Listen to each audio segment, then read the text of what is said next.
Hello and welcome to the Dark Ages podcast. This is episode 15, Unmitigated Gaul.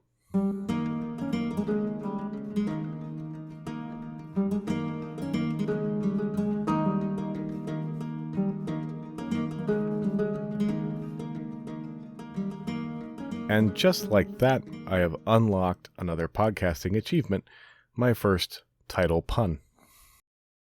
First of all, I know this episode is late. I apologize for that, especially in a month where I said I was going to try and pick up the pace of production a little bit. But it turns out that most of you don't listen to podcasts over Easter weekend anyway. And I hope that you all did have a pleasant Easter if you celebrate it.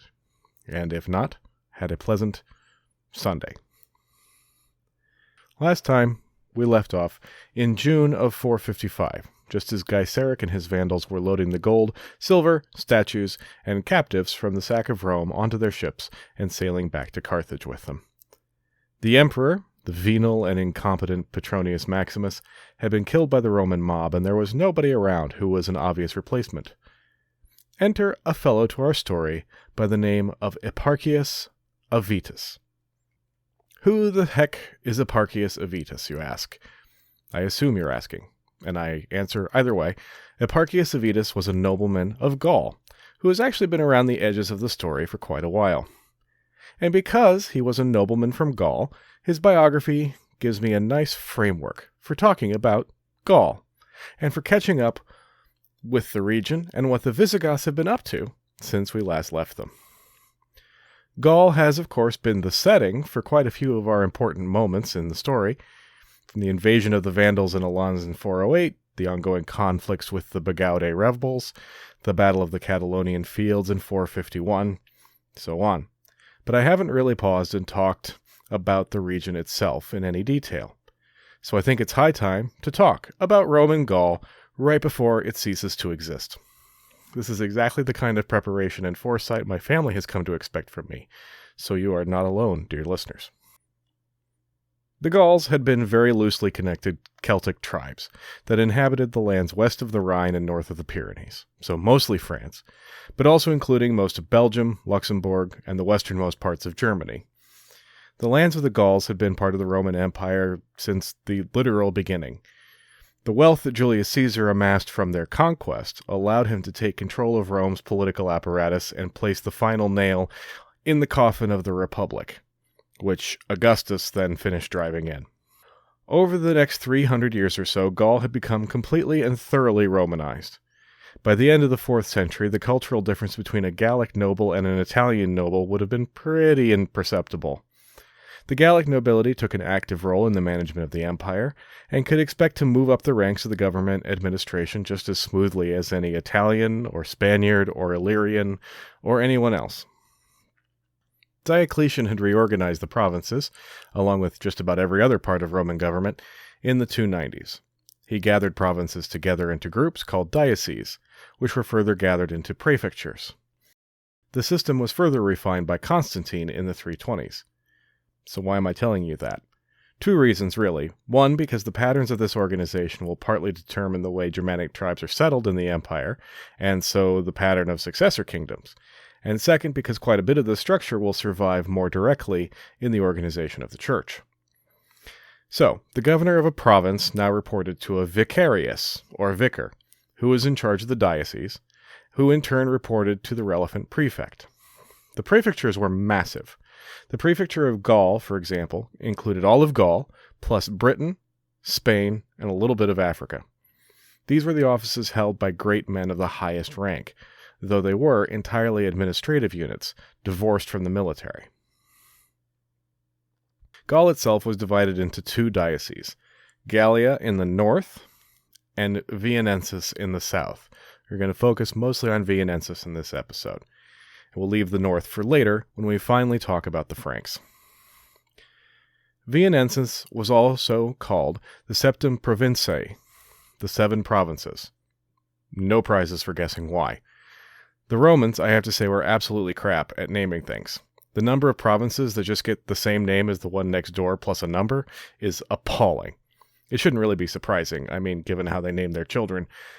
But the great example is the provinces of Viennensis, which were Aquitania Prima, Aquitania Secunda, Aquitania Tertia, Narbonensis Prima, Narbonensis Secunda, Viennensis, and Alpes Maritimi.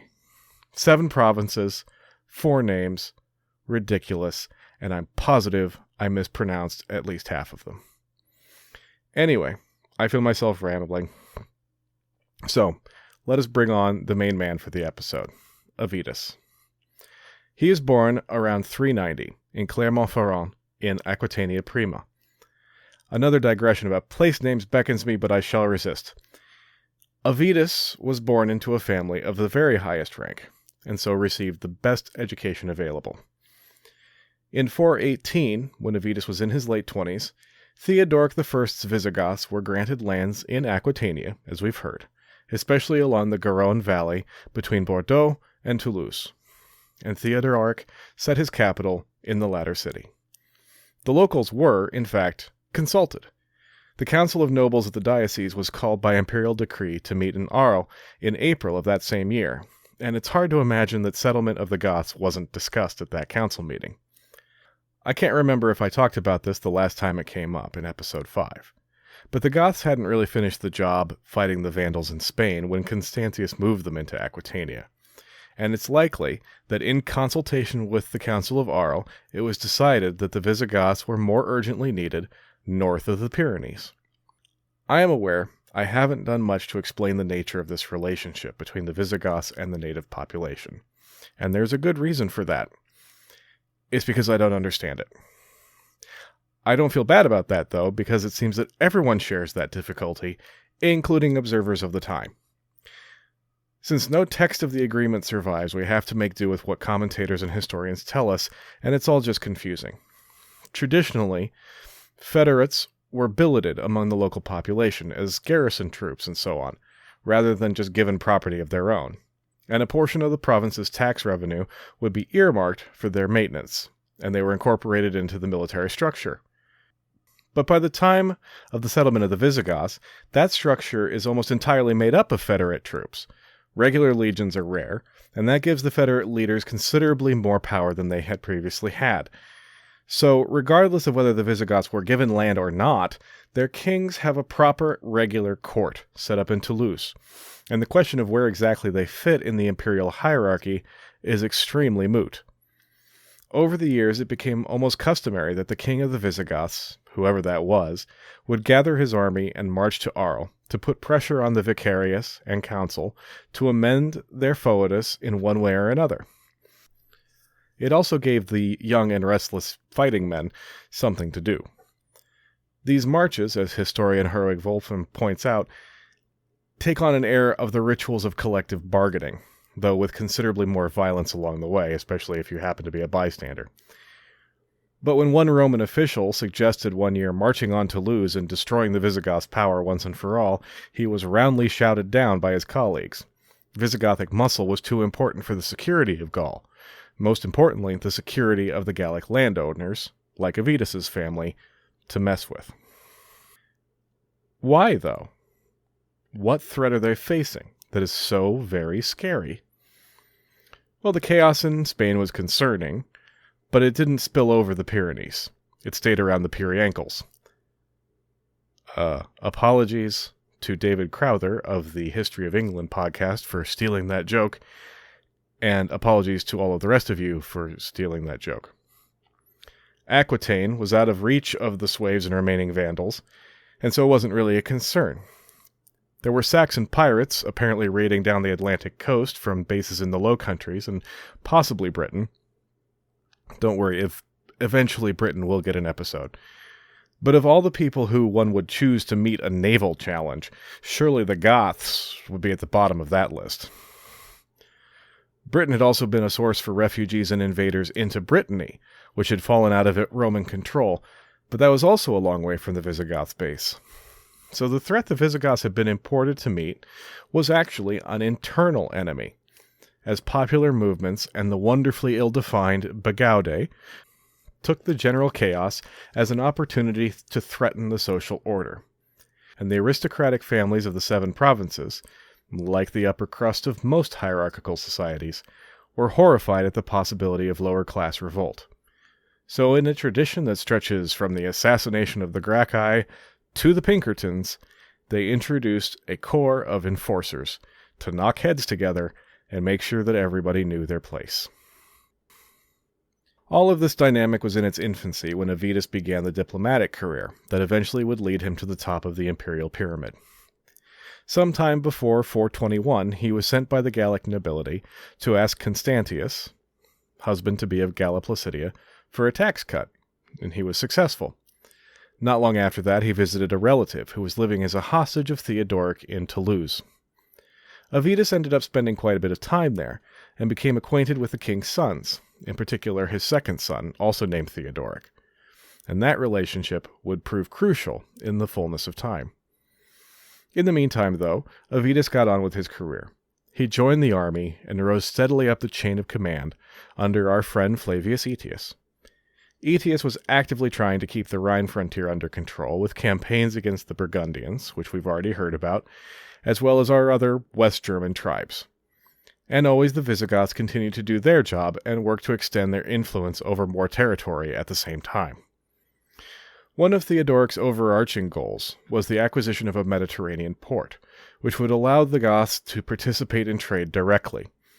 But this was a concession the native nobility and the powers in Italy refused to make.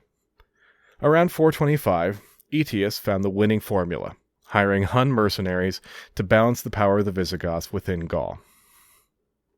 This worked, although it did not endear Aetius to Theodoric, and they faced off against each other in 425 and 430.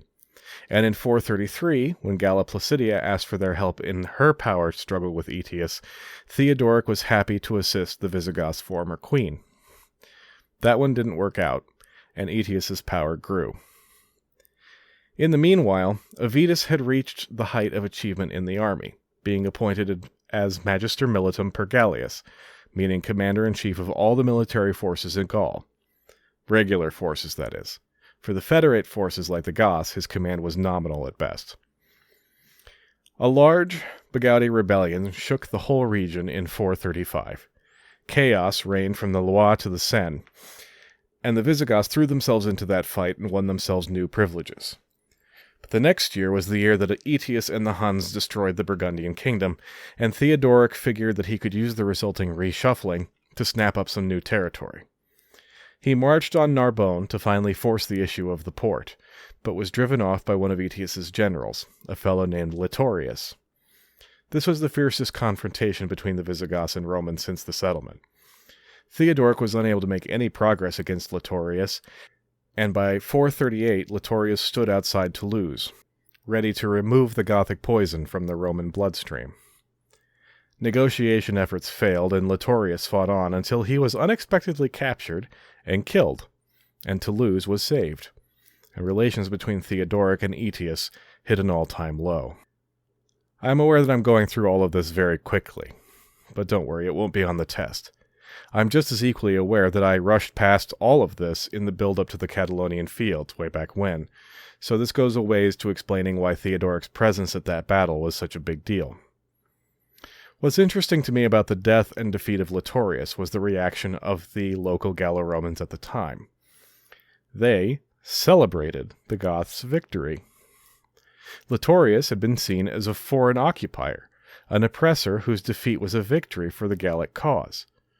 That Litorius had been a pagan didn't help, but that his army had been so heavily composed of Huns was probably the biggest issue. Given a choice between Theodoric's Goths and Aetius's Huns, the locals appeared by and large to prefer the Germans. There was another issue causing friction between Aetius and the Gallic nobility: jobs. Nobles expected to get jobs in the imperial administration. That was how the system worked. That's what nobles were for. Especially since those jobs came with so many perks like tax breaks and tax breaks.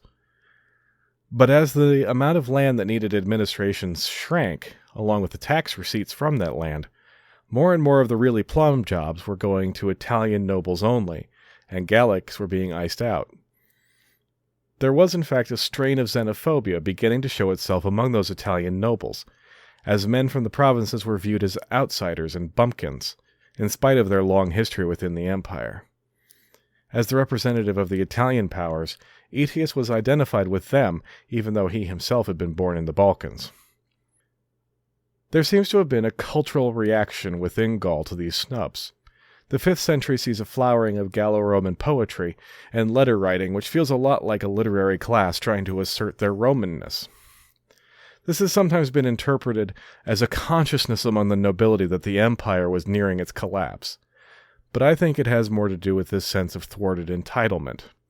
Now, I am, of course, not a professional historian, just a guy in a basement. But we have to remember, we're still 30 or 40 years from the empire's end, and 40 years took as long to pass then as they do now. All politics are local, and I think the big picture problem is still invisible to most people of the time. The best known and widely studied avatar of this literary scene is named Sidonius Apollinaris, who was actually Avitus's son-in-law. Apparently, a lot of his poems aren't all that good. They're stilted in their diction, and certainly nothing on the level of a Horace or a Catullus. I am not qualified to judge, personally. The amount I know about Latin poetry would fit on one of my eyelids, so I defer to the better informed. In spite of this hyper-Roman posturing, though, it was becoming clear that the Gallic nobility politically had a new choice available when it came time to decide loyalties, as the Visigothic court grew in its influence and attractiveness.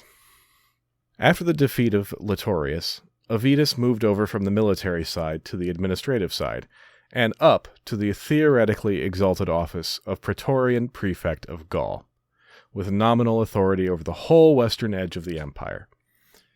Given that Britain was lost, his part of Africa was poor, and Spain was in chaos, it probably didn't seem like the glorious position it once might have. Avitus's first objective in the new job was to negotiate with Theodoric and try and find some kind of balance between the king and Aetius, and amazingly, he was able to do just that. So the next decade passed relatively peacefully. There were campaigns against the Hispanic Sueves in partnership with the Romans, which again gave the young men something to do and provided an opportunity for plunder.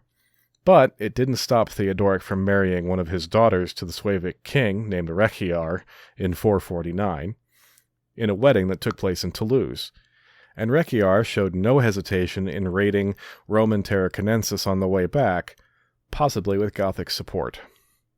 So the relationship between Goth and Gallo-Roman remained as complicated as ever. In the meanwhile, Avitus and his wife, whose name is not recorded unfortunately, had 3 children, 2 sons, who would both hold high office in later years, and a daughter, named Papionilla, who later married a Gallic senator and poet, the aforementioned Sidonius Apollinaris. Apollinaris is one of our main sources for this period of history, and for Avitus specifically. He is an appealing character, and as imperfect as his poetry may or may not be, he was an engaging letter writer, and left vivid descriptions of life among the barbarians that increasingly dominated life in the province. Most famously, he wrote to an acquaintance, quote, "Why do you bid me to compose a song, placed as I am among long-haired hordes, and having to endure German speech, praising often with a wry face the song of the gluttonous Burgundian who spread rancid butter in his hair?" End quote. Apparently, Sidonius had acquired a clutch of unwelcome house guests, and they were impeding his muse. Also, apparently, the Burgundians used butter as pomade. More positively, and more relevantly for us, Sidonius also described to a friend Theodoric II and his court in lively and admiring detail. Almost every historian who mentions this uses the word gushing, but I refuse to bend to such pressure. I've pulled out some interesting chunks from it here. Oh, and I should mention that this is coming from my constant companion over these last 6 months, Herwig Wolfram's History of the Goths. I believe he did the translation as well. I'm going to post a link to the full text in the episode notes, though that translation is slightly different. So, quote, "You have often asked me to describe to you in writing his," Theodoric's, "appearance and the character of his life. Take first his appearance. His figure is well proportioned. He is shorter than the very tall, taller and more commanding than the average. Every day he shaves the bristles that grow beneath his nostrils. His facial hair is heavy in the hollows of his temples, but on the lowest part of his face his barber constantly shaves it from the cheeks, which retain their youthful appearance." End quote. Now, I'm not sure whether to take that as meaning that Theodoric's beard was well trimmed with sharp edges, or that he cultivated some really excellent sideburns. Whoever did the etching that illustrates his Wikipedia article clearly went for the latter. Your thoughts? Send me an email. Anyway, Sidonius continues. "You may want to know about his daily life, which is open to the public gaze. Before dawn, he goes with a very small retinue to the services conducted by his priests, and he worships with great earnestness, though, in confidence, one can see that his devotion is a matter of routine rather than of conviction. Administrative duties of the kingdom take up the rest of the morning. Nobles in armor have places by the throne. A crowd of fur-clad guards is allowed in so as to be close at hand, but is excluded from the presence so as not to disturb. Meanwhile, deputations from various people are introduced, and he listens to a great deal of talk, but replies briefly, postponing business he intends to consider, speeding that which is promptly settled." End quote. So it's a bit more orderly than Attila's presence chamber, where we saw people clustered around the chief shouting their requests at him. This procedure has more in common with the Roman one, where the monarch is kept separate by a curtain from his subjects, and only those with business are permitted to approach. The court is a blend of Roman and Germanic customs, coming together to make something new. As Sidonius himself says, quote, "You can find there Greek elegance, Gallic plenty, Italian briskness, the dignity of state, the attentiveness of a private home, and the ordered discipline of royalty." End quote. And this last extract, describing the king on a hunt, I found particularly amusing. Quote, "He considers it beneath his royal dignity to have his bow slung at his side. But if in the chase a bird or beast appears within his range, he reaches back, and an attendant places the bow in his hand. He may urge you first to choose what you wish to have struck down. You choose what to strike, and he strikes what you have chosen. If he ever misses, your vision will most likely be at fault, and not the archer's skill." End quote. In spite of this apparently universal trait of aristocrats everywhere, Apollinaris notes that the king's home life is largely the same as that of his people. Meals are elevated by the finesse of their preparation, not by expensive or exotic ingredients. Theodoric does not set himself apart in his dress other than having clean clothes of the best quality, though several sources note that the Goths in general were very fond of fur. This is all in the Germanic tradition, where the king is a war leader who lives and fights with his men. They accept his authority, but he is still one of them. Primes inter pares, first among equals. Materially, the Visigoths seem to have assimilated pretty thoroughly into their Gallo-Roman surroundings, and so as a result it's difficult, bordering on impossible, to differentiate Gothic graves in the cemeteries around Toulouse from any others of the time. That, it turned out, would be less true in Spain, where a difference is evident all the way into the 6th century. That's probably not surprising, since daily life in Spain was more violent and unpredictable, and so tribal markers would be more strongly adhered to. The relationship between Gaul and Goth received its greatest test in 451. In that year, Aetius called Avitus out of retirement to go to Theodoric again, and convince the now aged king to stand with his old enemy against the might of Attila. The result was, as we discussed in episode 5, victory and the heroic death of King Theodoric I. After the battle, Aetius subtly managed his Germanic allies into not finishing the Huns off, and so we saw Thorismund set off immediately from Chalons back to Toulouse to ensure that none of his brothers seized the throne when they heard of their father's death. Primogeniture, the automatic inheritance of the first son, was not the Germanic way. The German rules of succession were that the king could be elected from a pool of candidates in the royal family, so there was a real risk that in his absence someone else might beat Thorismund out of the top spot. He needn't have worried, at least not right at that moment. He was acclaimed king of the Visigoths and ruled for 2 whole years before he was murdered by his younger brother in 453. I said he didn't need to worry at that particular moment. The younger brother in question was Theodoric II, whom Avitus counted as a friend from those days spent in his father's court. Avitus, though, was done with politics. The West had been saved, Attila and his host had vanished over the eastern horizon, and he himself was getting on a bit by now, at around 63 years old. He went back to his villa in Idat, which looks like a lovely spot by a lake near his hometown of Clermont. But the quiet life only lasted a couple of years for Avitus. Petronius Maximus seized the throne through the murder of Valentinian, which created a problem with the Visigoths, who still felt a certain kinship to the house of Theodosius in spite of everything.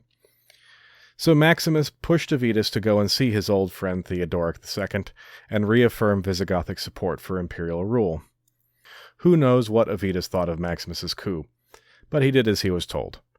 Not long after he arrived in Toulouse, though, a messenger arrived with startling news. The Vandals had declared war and sacked the city, and Maximus had been killed. He had no heir, and no one knew who the new emperor would be. Avitus related all of this to Theodoric, who apparently looked at his old friend with a raised eyebrow and said, "Well, why couldn't it be you?" Now there's a thought. There's no way to know whether Avitus had considered such a possibility before, of course. I suspect that every Roman of senatorial rank at some point, alone in his room, scribbled on a wax tablet, Imperator Rufus Ego Maximus, over and over again. But then he scraped that tablet clear, well aware of the effect that kind of ambition could have on one's life expectancy. But now here was a genuine opportunity standing in front of Avitus, in the person of Theodoric and his army of hardened Gothic warriors. I know what I would have done, which is tell Theodoric to forget it, but then I'm not a Gallo-Roman aristocrat, and that is at least part of the reason I am now a podcaster. But Avitus decided to grab that brass ring.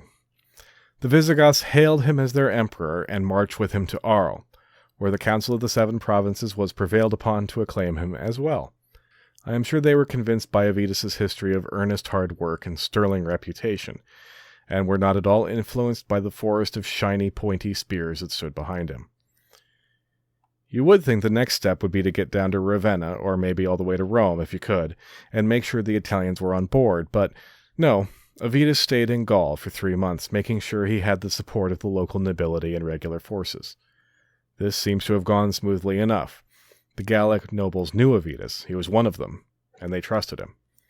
And along the way word arrived that the Roman Senate had accepted him as emperor as well. Lastly, a quick march over eastward was enough to bring Illyricum into line, and so everything was looking rosy. Finally, the time had come to head on down to Italy and make the thing official. Avitus was accompanied by a large force of Visigoths and as his bodyguard. He swung through Ravenna, dropped off a garrison there, and moved on to Rome.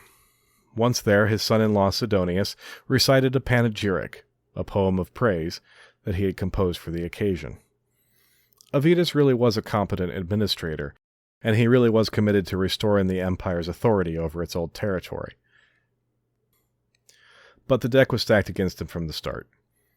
Rome was still a city traumatized by the Vandals' sacking. Food was in short supply, and Gaiseric was in firm command of Sicily and the other islands of the western Med. Avitus had to supply his Visigothic garrisons, which meant prioritizing food shipments to them and leaving out the local population.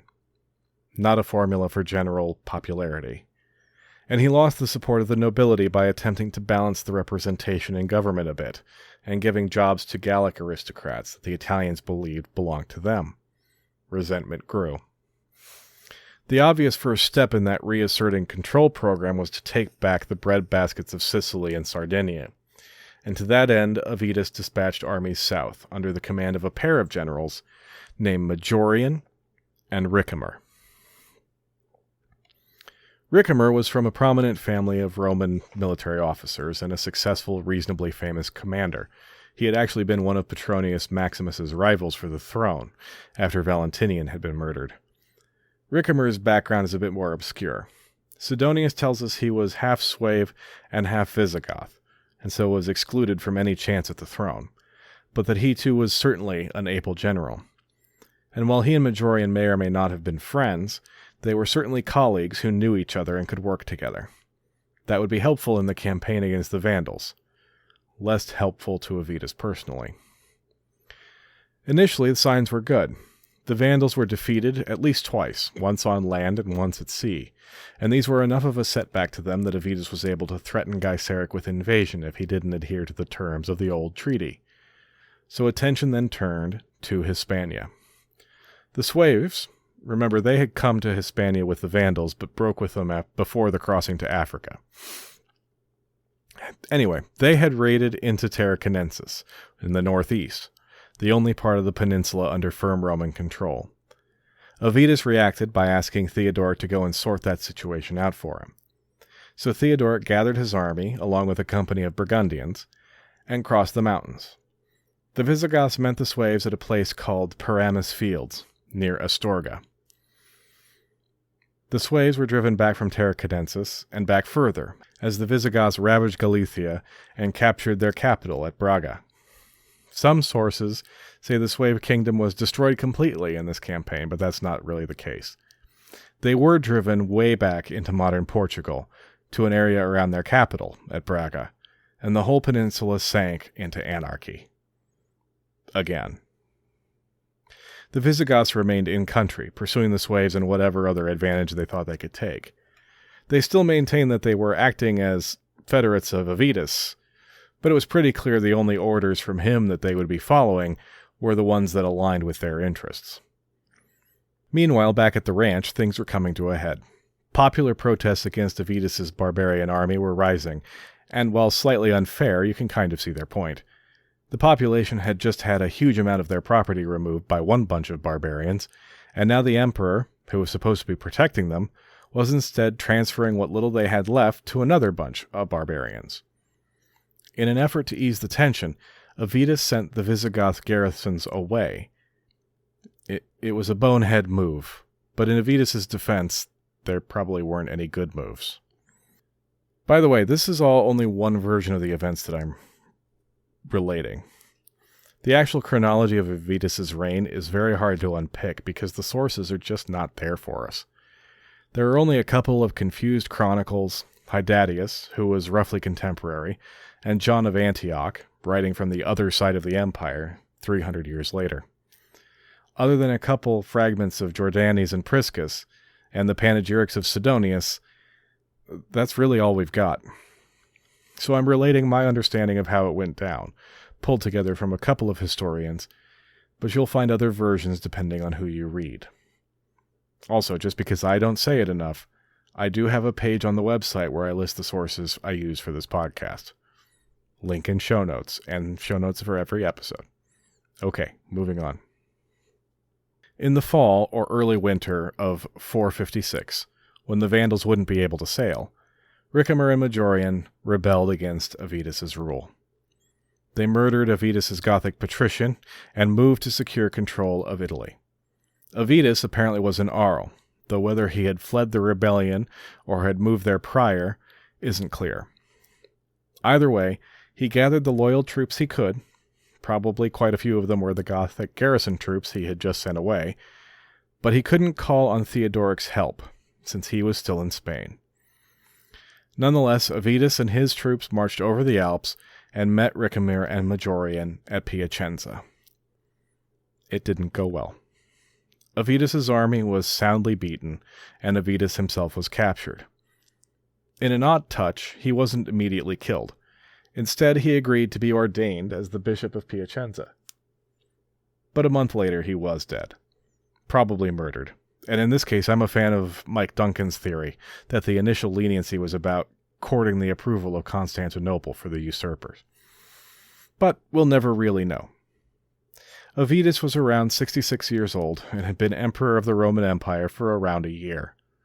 I feel like he got a bum deal, and that on the day in Toulouse when news came of Maximus's death, he should have told Theodoric to stop talking nonsense and pour another cup of wine.